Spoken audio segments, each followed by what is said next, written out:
बहुत समय पहले भोलू नाम का एक लड़का अपने माता पिता के साथ जीवन यापन करता था। वह गरीब था। हर रोज व्यवसाय करने वाले रईस सेठ जोखन के यहाँ मजदूरी करता था। आज मजदूरी के जो पैसे मिलेंगे उससे काफी चीजें खरीदनी है। मेरे बेटे का जन्मदिन आने वाला है। उसे नए कपड़े दिलाने का वादा किया है। कहता है कि उसके मित्र के जन्मदिन पर उसके पिता ने उसे नए कपड़े दिलवाए थे। उस दिन से मेरा बेटा भी हठ लगाकर बैठा है। उसे भी कपड़े ही चाहिए। इकलौता बेटा है वो तुम्हारा। तुम उसे कम से कम कपड़े तो दिला ही सकते हो।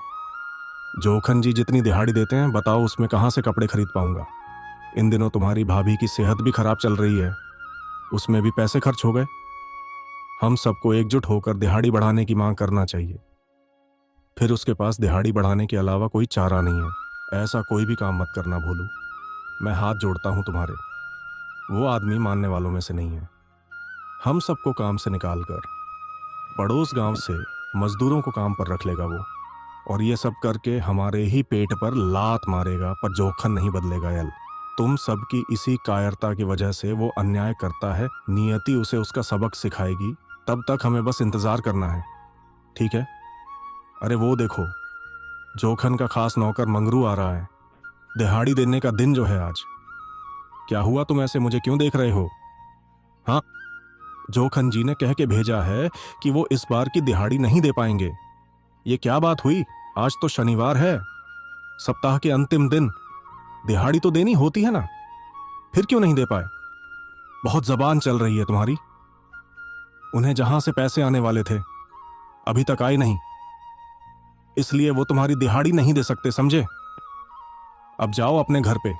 देखो मंगरू, हम पूरा सप्ताह इसी दिन के लिए मेहनत करते हैं। अपने बेटे से मैंने वादा किया है कि उसे नए कपड़े दिलाऊंगा।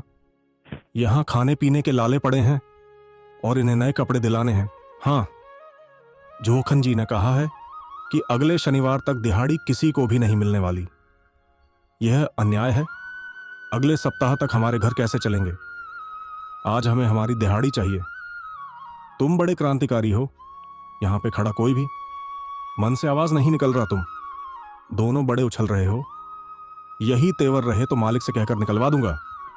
क्या कहा तुमने? हम तो हमारी मेहनत के पैसे मांग रहे हैं। आपका जब मन किया तब दिहाड़ी दोगे। हमारा घर कैसे चलेगा? तुम्हें तो मैं छोड़ूंगा नहीं। देखता हूं कि तुम यहां पर कल काम पर कैसे आते हो। तुम रुक जाओ भोलू। देखो मंगरू, इसे काम से निकालोगे तो कैसे चलेगा? ठीक है, तो फिर पैसे हम अगले सप्ताह ले लेंगे। अब आप जाइए। अब आया ऊंट पहाड़ के नीचे। ऐसे अपनी हद में रहना चाहिए, वरना याद रखना सिर्फ भोलू ही नहीं, सबको काम से निकाल दिया जाएगा। इस तरह सभी को धमकी देकर मंगरू वहां से चला गया। अब क्या करेंगे राजू? तुम्हें अपने बेटे के लिए कपड़े लेने हैं, पर आज तो दिहाड़ी मिली ही नहीं। कर भी क्या सकते हैं? हम मजदूरों का तो जीवन ही यही है। हमारी हैसियत नहीं कि अपने मेहनत के पैसे भी इज्जत से मिल पाए। अगले त्योहार में उसे कपड़े दिलाने का वादा करके मना लूंगा। और क्या ही कर सकता हूं। तुम नए कपड़े ले जाओगे तो वो बहुत खुश होगा ना। रुको, मैंने मेरे पास कुछ पैसे बचा के रखे हैं। तुम उन पैसों से अपने बेटे के लिए कपड़े ले जाना। ये लो। तुमने अब तक कई बार पैसे दिए हैं यूं मजदूरी करते हुए। पता नहीं मैं तुम्हारे पैसे कभी लौटा पाऊंगा भी या नहीं। वो सब हम बाद में देख लेंगे। पहले जाओ, उसके लिए अच्छे कपड़े खरीद लाओ। जाओ। राजू पैसे लेकर शहर कपड़े लाने के लिए चला जाता है। उसके बाद मालिक, आपने जो बोला मैंने उनसे वही कहा। बेवकूफ सारे, सब चुप हो गए। इसी तरह बीच बीच में उनकी दिहाड़ी रोकते रहेंगे, तभी तो उन्हें हमारी कीमत रहेगी। आए थे बड़े मुझसे दिहाड़ी बढ़ाने की मांग करने के लिए। मालिक, वो मेरी दिहाड़ी देना बाकी है। क्या आज दे सकते हैं? हाँ, और एक और बात, वो अनाज की बोरी देनी थी। वह भी अब पिछली बार की बोरी खत्म हो गई है। 2 दिन रुक नहीं सकते? इतनी भी क्या जल्दी है? मालिक, आपका कहाँ काम कर रहा हूँ? स्विंगल। अब जब अपनी दिहाड़ी की बात की तो आप ऐसे चिढ़ रहे हो। मंगरू, ये लो तुम्हारी दिहाड़ी। गोदाम में अनाज की बोरी रखी है, उसे लेते जाना। ठीक है, आपका धन्यवाद मालकिन। अब मैं चलता हूँ। जब मैंने उसकी दिहाड़ी और बोरी देने से मना कर दिया था तो तुमने उसे क्या सोचकर दे दिया? इस तरह नौकरों को समय समय पर पैसे मिलते रहें, तो कल को हमारी कोई बात नहीं मानेंगे। आपको क्या पता कि वह पीठ पीछे आपको कितना कोसते होंगे। वैसे भी हमारी कोई संतान नहीं है, पैसों की भरमार है, खलिहान में अनाज की बोरियां पड़ी हैं। फिर भी आपकी इन ओछी हरकतों की वजह से ही लगता है भगवान ने हमारी गोद खाली रखी है। मंगरू हमारे यहाँ वर्षों से काम कर रहा है, फिर भी आपको उसे अनाज देने का मन नहीं करता। पता नहीं और कितनों की हाय ले रहे हो, ऐसे भगवान ही जाने। अब बस भी करो हर बात को, निसंतान होने की वजह सोच लेती हो।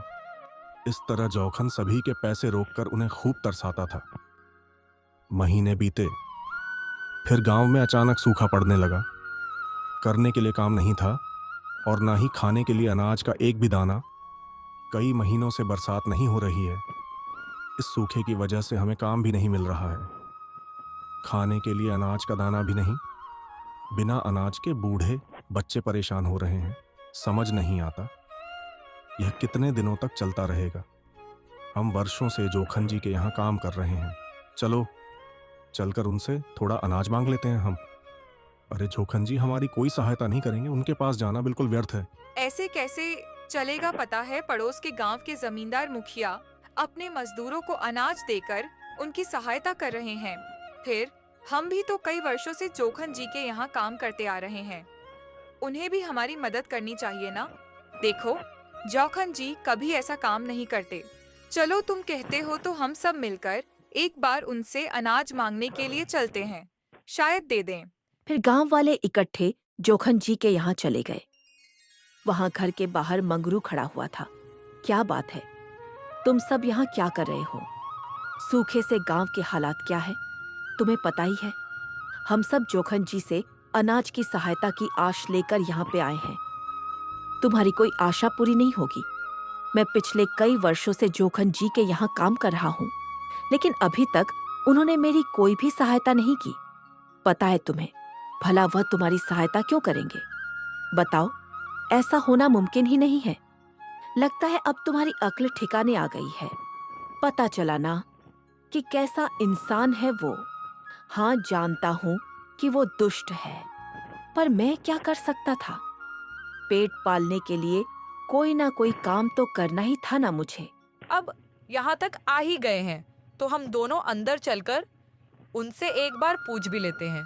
फिर राजू और भोलू जोखन के घर के अंदर चले गए, उनसे मिलकर आने की वजह बताई। उसके बाद, तुमने मुझे क्या सोच के रखा है? बिना किसी काम के मुझसे अनाज की उम्मीद कैसे लगाई? कुछ नहीं मिलने वाला। मालिक, आप ऐसा कहोगे तो कैसे चलेगा? बारिश ना होने के कारण आपके खेतों में काम नहीं है। बारिश होने के बाद हम ही लोग तो आपके खेतों में काम करेंगे ना मालिक। देखिए मालिक, आपके यहाँ बरसों से काम भी तो कर रहे हैं ना। काम किया तो उसके पैसे भी तो लिए हैं। कोई मुफ्त में काम नहीं किया है तुमने। कोई अनाज वनाज नहीं है, जाओ यहाँ से। हताश होकर वो दोनों वहां से वापस लौट गए। अगले दिन सुबह हमने एक बार प्रयास किया, पता ही नहीं था वो इतना निष्ठुर है। देखो, उसे सबक सिखाना ही होगा। मैंने पहले ही कहा था उस जोखन के पास जाने का कोई लाभ नहीं है, देखा ना। अब उसे सबक तो सिखाना ही होगा। मेरे पास इसके लिए एक उपाय है। भोलू राजू के कान में कुछ फुसफुसाता है। क्या तुमने उसे इतना बुद्ध समझ के रखा है? उसे धोखा देना इतना आसान काम नहीं होगा। देखो, मैं यह करके ही रहूंगा। सबसे पहले जोखन के पास काम करने वाले मंगरू के पास जाकर मुझे उसकी सहायता लेनी होगी। हाँ, मंगरू भी उसकी बेईमानी का शिकार है, वह हमारी मदद जरूर करेगा, जैसे तय किया था। फिर भोलू मंगरू से मिलने गया और उसे अपनी योजना बताई। इसमें तुम्हारी मदद चाहिए, उसे सबक सिखाने का यही एक उपाय है। मैं तुम्हारा साथ जरूर दूंगा। तुम जाओ और अपनी योजना को अंजाम दो। फिर भोलू जोखन के बगीचे में रहे, एक पेड़ पर चढ़ गया। वहीं से जोखन और मंगरू चलते जा रहे थे। देखिए मालिक, वह भोलू आपके बगीचे के पेड़ पर चढ़ रहा है। हाँ, अरे या तो भोलू ही है। ओह भोलू, मेरे पेड़ पर क्यों चढ़े हो? चलो जल्दी से नीचे आओ। इसका एक भी फल या एक भी पत्ता तुम नहीं तोड़ सकते। नीचे आओ जल्दी। फल या पत्ते किसे चाहिए? मैं उसके लिए पेड़ पर नहीं चढ़ा हूं, ये मेरा पेड़ है। मेरे पेड़ पर चढ़ने का हक तुम्हें नहीं है। एक काम करो, जल्दी से नीचे आओ। पेड़ आपका होगा, पर इस टहनी पर रखा पक्षी का घोंसला आपका नहीं है। आखिर में पक्षी के अंडे चुराने पड़ रहे हैं तुम्हें। चलो, जो भी हो, तुम्हें मेरे पेड़ से उतरना होगा। ठीक है, मैं इस घोंसले में पड़ी अदृश्य जड़ी बूटी लेने आया हूँ। मैं बस वो लेके नीचे आ जाऊंगा। ठीक है? क्या कहा अदृश्य जड़ी बूटी? ये कौन सी जड़ी बूटी है और ये किस रोग पे काम करती है? ये किसी रोग के काम नहीं आती है। इस जड़ी बूटी को सर पे रखने वाला अदृश्य हो जाता है, मुझे ये एक तांत्रिक ने बताया था। ये लो, ये रही वो जड़ी बूटी। क्या कहा सर पे बूटी रखने से अदृश्य हो सकते हैं? अगर ऐसा है तो एक बार अपने सर पर रख के दिखाओ ना। हाँ हाँ, जरूर, ये लो। उसके बाद भोलू ने घोंसले में से एक तीली ली और सर पर रख लिया और पलक झपकते ही छलांग लगाकर पेड़ के पीछे छिप गया। अरे, कहाँ गायब हो गया वह? वो कहीं नहीं दिखाई दे रहा। अरे हाँ मंगरू, भोलू तो दिखाई नहीं दे रहा है। भोलू, तुम कहाँ हो? तुम दिखाई क्यों नहीं दे रहे मालिक? मैं तो पेड़ पर बैठा हूँ। मैंने आपसे कहा था ना, उस बूटी को सर पर रखने से आदमी दिखाई नहीं देता। हाँ, तुम सही कह रहे थे। किसी को दिखाई नहीं दे रहे। रुक जाइए, अभी पेड़ से उतर जाता हूँ, तभी आप मानोगे। जोखन ऊपर पेड़ पर देख रहा था कि भोलू पीछे से सामने आ गया।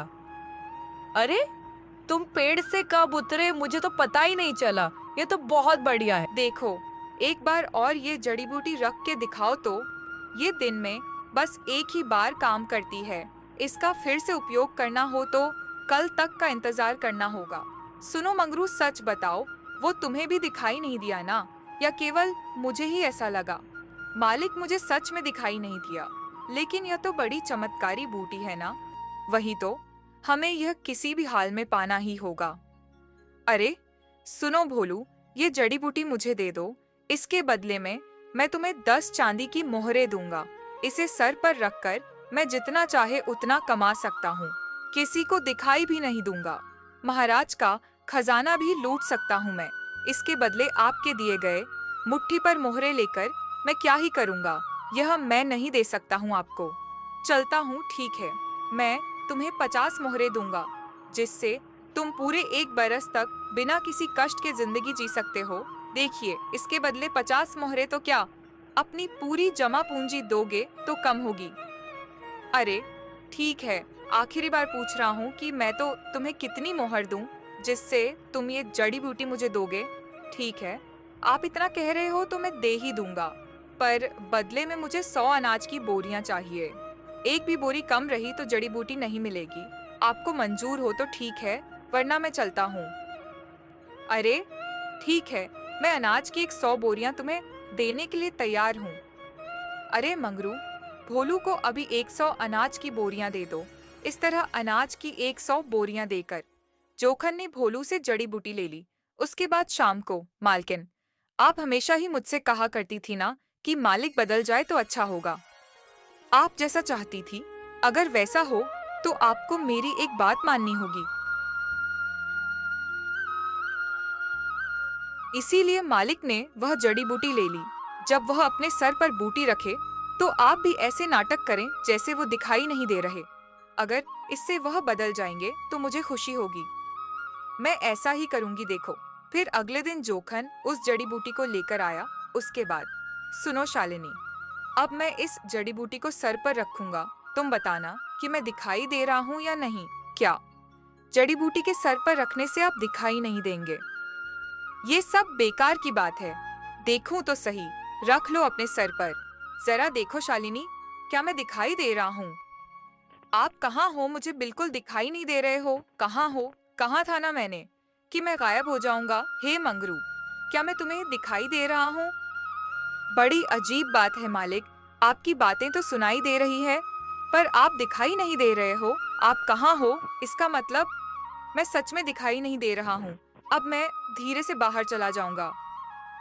मालकिन, मुझे माफ कर दीजिए। मैंने मालिक को बदलने के लिए ऐसा किया और कुछ नहीं। तुम अच्छे उद्देश्य से ही कर रहे हो ना, माफी मांगने की कोई जरूरत नहीं है। यही बात मंगरू ने जाकर गांव वालों से भी कह दी। गांव वाले भी धर्म के दिखने पर ना दिखने का नाटक करने के लिए तैयार हो गए। इस तरह बाहर निकलकर रामपाल वाली एक दुकान पर चला गया। उसके बाद, अरे वाह, यह लड्डू तो मुझे बहुत पसंद है। इसे तो दिखाई नहीं दे रहा। 4 लड्डू उठाकर खाता हूँ। इसे तो पता ही नहीं चला मैंने लड्डू खा लिए। 4 लड्डू लेकर अपनी जेब में रख लेता हूँ। जाते जाते रास्ते में खा लूंगा। ऐसा लगता है कि मैं इसे देख नहीं पा रहा हूँ। कोई बात नहीं, देखता हूँ आगे यह क्या करता है। हाँ, सुबह सुबह इतने लड्डू मुफ्त में मिल गए हैं। ये तो सिद्ध हो गया कि मैं किसी को दिखाई नहीं दे रहा हूँ। एक बार और आजमाता हूँ। इनकी दुकान में कपड़े बहुत बढ़िया मिलते हैं। चलकर अपनी पसंद के कपड़े लेता हूँ मैं। यूं कपड़ों की दुकान से वह कपड़े ले लेता है। आ गया जोखन। देखो तो इसकी नीचता, कपड़े भी चुरा रहा है मूर्ख।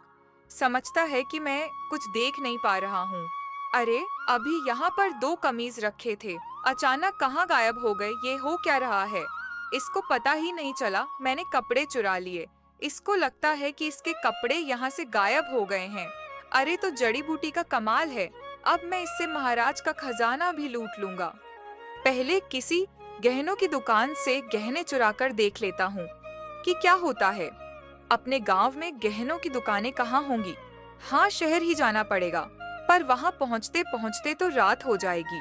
मुझे फिर भी क्या फर्क पड़ता है? जब गहने मिलेंगे तो दिन और रात क्या, अभी निकलता हूँ यहाँ से। ऐसा सोचकर जोखन शहर जाने के लिए निकल पड़ा। तब तक रात हो चुकी थी।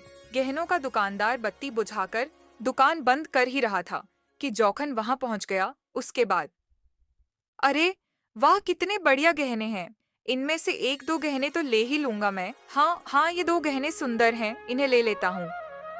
इस तरह उसने दुकान से 2 गहने लिए और दुकान से बाहर आ गया। उसके बाद, यह क्या, रुको, इन गहनों को लेकर तुम कहाँ जा रहे हो? इसकी कीमत 500 चांदी की मोहरें हैं, पहले मोल चुकाओ। ये क्या मैं इसे दिखाई दे रहा हूँ?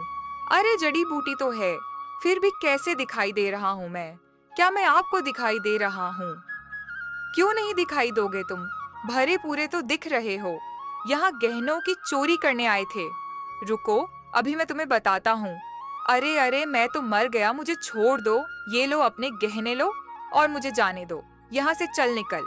यहाँ से मेरी दुकान में चोरी करने चला था, बेवकूफ।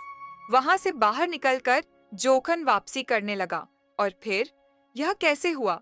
जड़ी बूटी के होते हुए भी दुकानदार ने मुझे कैसे देख लिया? मेरी नाक भी फोड़ दी। चलो, किसी और से पूछता हूँ। फिर जोखन ने राह चलते लोगों से पूछा कि क्या वह उसे देख पा रहे हैं। सभी ने उससे कहा कि हाँ, वह उसे देख पा रहे हैं। धर्म को उसके साथ हुआ धोखा समझ में आया। गांव पहुंचकर उसने भोलू और बाकी गांव वालों को बुलाया। उन सबसे क्या पूछ रहे हो? आपको सबक सिखाने के लिए। हम सब ने मिलकर ही यह नाटक किया था। इतनी जायदाद होने पर भी आपने अपने नौकरों को तुच्छ माना। सूखा पड़ने पर भी उनकी मदद नहीं की, दुत्कार कर भेज दिया। आपसे छोटा है, फिर भी उस भोलू ने आपसे 100 बोरियां लेकर अनाज पूरे गांव में बांट आया। उससे उदारता सीखिए। आप अब तो कम से कम उदारता सीखिए। सारी सच्चाई के बाद जोखन को अपने के पर पछतावा हुआ। उस दिन से उसने अपने मजदूरों की दिहाड़ी तो बढ़ाई ही, पर साथ में अपनी खेती के उपज का आधा हिस्सा भी उनमें बांटने लगा। इस तरह से यह सब करने से उसने अच्छा नाम कमाया।